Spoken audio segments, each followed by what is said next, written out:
जय हिंद। स्वागत है आपका इंडियन न्यूज़ एनालिसिस के एक नए एपिसोड में। और आज के अपने इस वीडियो में हम कुछ प्रमुख विषयों पर बात करेंगे। और पहला विषय हमारा ऐसा होगा जो भारत के लिए बहुत बड़ा खतरा बन सकता है। जी हाँ, एक तरफ जहां भारत अपने AMCA का डेवलपमेंट कर रहा है, तो फिर दुनिया का इकलौता सुपर पावर पाकिस्तान इससे कैसे पीछे रहता। पाकिस्तान ने भी कह दिया कि हम अपना एक खुद का इंडिजिनस 5th जनरेशन टेक्नोलॉजी वाला एयरक्राफ्ट डेवलप कर रहे हैं। उन्होंने यही नहीं कहा, बल्कि उन्होंने ये भी कहा कि 2047 तक पाकिस्तान की एयरफोर्स में कोई भी 4th जनरेशन का एयरक्राफ्ट जिंदा नहीं बचेगा। सबको चुन चुन के भगाया जाएगा और उनको खुद के द्वारा डेवलप किए गए 5th जनरेशन और 6th जनरेशन फाइटर एयरक्राफ्ट से रिप्लेस किया जाएगा।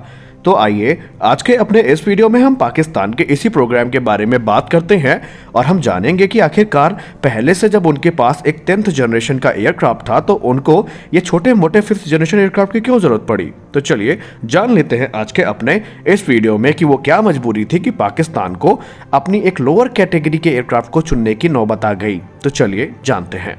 दोस्तों, 2017 में पाकिस्तान की एयरफोर्स ने ऑफिशियली ये चीज़ अनाउंस किया कि Pakistan aeronautical complex Pakistani air force की सलाह पर उनके लिए एक खुद का 5th generation fighter aircraft develop कर रही है और उन्होंने प्रोजेक्ट अज़्म या AZM नाम दिया है। इस प्रोजेक्ट के तहत उनकी ये प्लानिंग थी कि 2028 तक पाकिस्तान के लिए स्वदेशी तौर पर एक 5th generation fighter aircraft develop किया जाना है। लेकिन साल 2019 में पाकिस्तान ने सबको चौंका दिया जब पाकिस्तान के एयरफोर्स ने ऑफिशियली ये चीज़ अनाउंस कर दी कि उन्होंने अपने FGFA यानी 5th जनरेशन फाइटर एयरक्राफ्ट की जो कॉन्सेप्चुअल डिज़ाइन है वो पूरी कर ली है। लेकिन उसके बाद से पाकिस्तान के इस सुपर फाइटर की कोई जानकारी सामने नहीं आई। शुरुआत में इसकी कुछ फोटोज़ वायरल हुई थी जिसमें देखने में ये अमेरिका के YF-23 जैसा लग रहा था। यानी आपको याद होगा, अमेरिका ने अपने लिए एक YF-23 ब्लैक विडो और YF-23 ग्रे घोस्ट के नाम से 2 प्रोटोटाइप बनाए थे जो कि F-22 के कंपेटिटर थे। लेकिन पाकिस्तान ने उनसे एक लेवल आगे जाकर के YF-23 ग्रीन विडो बना दिया, क्योंकि ये एयरक्राफ्ट पूरा हरा रंग का दिख रहा है जैसा कि आप अपनी फोटो में देख सकते हैं। हालांकि इमेज क्वालिटी यहाँ पे ब्लर रखी गई है ताकि कोई भी खुफिया जानकारी इस एयरक्राफ्ट की पब्लिक में ना वायरल हो सके। और पाकिस्तान का ये मानना है कि उनका जो ये एयरक्राफ्ट है ये काफ़ी पावरफुल होगा और दुनिया के किसी भी मौजूदा फाइटर एयरक्राफ्ट को हराने की कैपेबिलिटी इनके पास पहले से होगी। लेकिन जब से पाकिस्तान ने इसकी कॉन्सेप्चुअल डिज़ाइन के बारे में बताया, हमें आगे कोई भी जानकारी नहीं मिली और अब यह माना जा रहा था कि पाकिस्तान धीरे धीरे इस चीज़ को आगे बढ़ा रहा है। लेकिन पाकिस्तान के कुछ जो समझदार और पढ़े लिखे डिफेंस एक्सपर्ट्स हैं, उन्होंने इसकी पोल खोल के रख दी और उन्होंने ये दावा तक कर दिया कि बहुत से ऐसे कारण हैं जिनके वजह से जो ये फाइटर एयरक्राफ्ट का डेवलपमेंट है ये बंद करना पड़ सकता है। तो आइए हम भी जान लेते हैं कि पाकिस्तान में जो पढ़े लिखे लोग हैं कैसे वो सच्चाई हमें बताते हैं। दोस्तों, पाकिस्तान में एक डिफेंस एनालिस्ट है जिनका नाम है सैयद असीम उल इस्लाम। उन्होंने क्वावा ग्रुप एक पाकिस्तानी डिफेंस न्यूज़ और ऑनलाइन पोर्टल है जहां पर उन्होंने इसको लेकर के एक आर्टिकल लिखा था। आर्टिकल में उन्होंने ये साफ साफ कहा था कि पाकिस्तान एरोनॉटिकल कॉम्प्लेक्स इस समय काफ़ी स्ट्रगल कर रहा है। उनको समझ में नहीं आ रहा है कि जो उन्होंने डिज़ाइन बनाई है उसको प्रत्यक्ष रूप में आगे कैसे बढ़ाया जाए, या हम ये कह सकते हैं कि उनकी जो कंसेप्चुअल डिज़ाइन थी उसको डिटेल डिज़ाइन फेज में कैसे लाया जाए। क्योंकि पाकिस्तान अभी इसके लिए ना तो पर्याप्त संसाधन जुटा पाया है, ना ही पाकिस्तान को ऐसे एयरक्राफ्ट के डेवलपमेंट का कोई अनुभव है। पाकिस्तान ने अभी चीन के साथ मिलकर के सिर्फ JF-17 को मैन्युफैक्चर किया है, या अदर्स वर्ड्स में हम कह सकते हैं पाकिस्तान ने चाइना के साथ मिलकर के JF-17 को असेंबल किया है। यहाँ हम पाकिस्तान एरोनॉटिकल कॉम्प्लेक्स की बुराई नहीं कर रहे, लेकिन ये बात उनके खुद के डिफेंस एनालिस्ट के द्वारा कही गई है।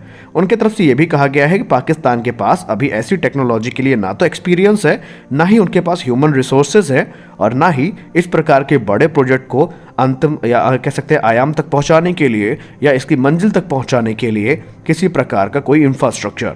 और अगर पाकिस्तान इसको डेवलप करने बैठता भी है तो इसमें पहली बात तो बहुत बड़ी फंडिंग की ज़रूरत पड़ेगी, क्योंकि पहले पाकिस्तान को इस पर रिसर्च करनी पड़ेगी, उस रिसर्च वर्क को प्रैक्टिकल सामने लाना पड़ेगा, फिर प्रोटोटाइप बनाना पड़ेगा, उसके बाद प्रोटोटाइप के ट्रायल्स किए जाएंगे और अगर ट्रायल सक्सेसफुल होते हैं तब जाकर के पाकिस्तान कहीं ऐसे एयरक्राफ्ट को बना पाएगा जो वाकई में 5th जनरेशन फाइटर एयरक्राफ्ट का एक आदर्श उदाहरण होगा। अब पाकिस्तान में बहुत से ऐसे लोग हैं जो पढ़े लिखे भी हैं।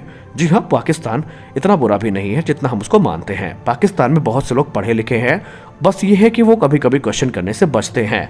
लेकिन इस बार पाकिस्तान में बहुत से लोग थे जिन्होंने पाकिस्तान की वायुसेना से ये सवाल कर ही लिया कि आखिरकार पाकिस्तान कैसे एक 5th जनरेशन फाइटर एयरक्राफ्ट को डेवलप करेगा, जब खुद उसकी जो पाकिस्तान एरोनॉटिकल कॉम्प्लेक्स है वो JF-17 के ब्लॉक 3 वेरिएंट को अपने स्वदेश में डेवलप नहीं कर पाई। जी हाँ, JF-17 के बारे में जानकर आप चौंक जाएंगे कि बहुत से इसके डिज़ाइन और फ्लाइट ट्रायल्स जो हैं वो चाइना में आयोजित किए गए हैं। इनफैक्ट बहुत से इसके बहुत इंपॉर्टेंट जो सर्टिफिकेशन प्रोसेस होते हैं वो भी चाइना में किए गए हैं, पाकिस्तान में किए भी नहीं गए। और रही बात ब्लॉक 3 जो कि JF-17 का सबसे एडवांस वेरिएंट माना जा रहा है, इसका टेस्ट भी चाइना खुद कर रहा है, पाकिस्तान वहाँ पर नहीं है। और एवियोनिक्स वहाँ पर चाइना की है, रेडार चाइनीज़ है, मिसाइल्स चाइनीज़ हैं। तो पाकिस्तान किस हक से इसको स्वदेशी फाइटर मानता है, ये आज तक दुनिया के समझ में नहीं आई है बात।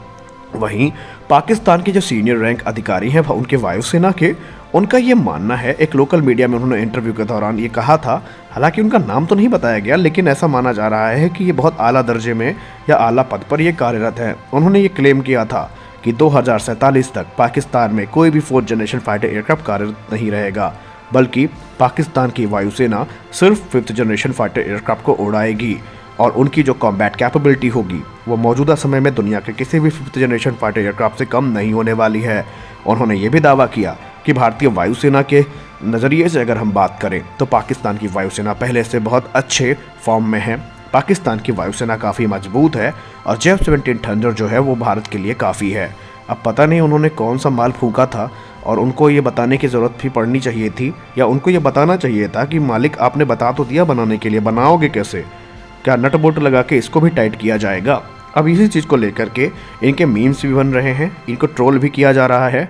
और जैसे ही अचानक से ये बात आई है 5th जनरेशन फाइटर एयरक्राफ्ट की, तो खुद पाकिस्तान के जो डिफेंस एनालिस्ट है उनको समझ में नहीं आ रहा है कि इसको लेकर के हम क्या बयान दें। लेकिन फिर भी मजाक अपनी जगह है, हमें किसी का मजाक नहीं उड़ाना चाहिए। लेकिन अगर हम प्रैक्टिकली देखें तो पाकिस्तान के लिए ये नामुमकिन तो हम नहीं कह सकते, लेकिन इतना आसान ये चीज़ नहीं होने वाली है। पाकिस्तान में अब हम ये भी नहीं कह सकते कि कैपेबिलिटी नहीं है, बल्कि उनके पास है कैपेबिलिटी।